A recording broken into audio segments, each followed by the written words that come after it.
আসসালামু আলাইকুম।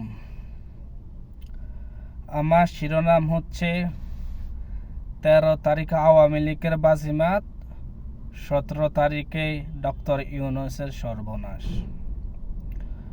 আমার এই শিরোনাম দেওয়ার উদ্দেশ্য হচ্ছে আগামী 17 তারিখ আমাদের দেশের সাবেক প্রধানমন্ত্রী শেখ হাসিনার বিরুদ্ধে অপরাধ ট্রাইব্যুনাল রায় ঘোষণা করার তারিখ নির্ধারণ করেছে এবং আওয়ামী লীগ বিরোধী দলেরা তারা ধরে নিয়েছে শেখ হাসিনার রায় মৃত্যুদণ্ড দেওয়া হবে। আমার ধারণা শেখ হাসিনার রায় মৃত্যুদণ্ড দেওয়া হবে না, কেননা আমাদের দেশে স্বাভাবিক কোনো একটা সাধারণ মানুষের হত্যাকাণ্ডের বিচার হইতে যুগের পর যুগ লেগে যায়, তা প্রমাণ করে তাকে হত্যা করা হয়েছে।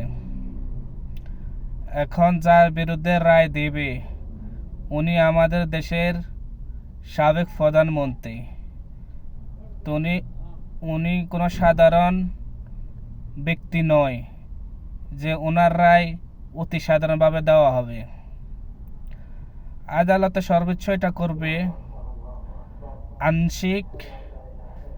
আংশিক হত্যাকাণ্ডের দায় পেয়েছে, তাই তার যাবজ্জীবন বা অন্য কোনো সাজা দেবে, কিন্তু মৃত্যুদণ্ড দেবে না, এটা সবাই নিশ্চিত থাকেন।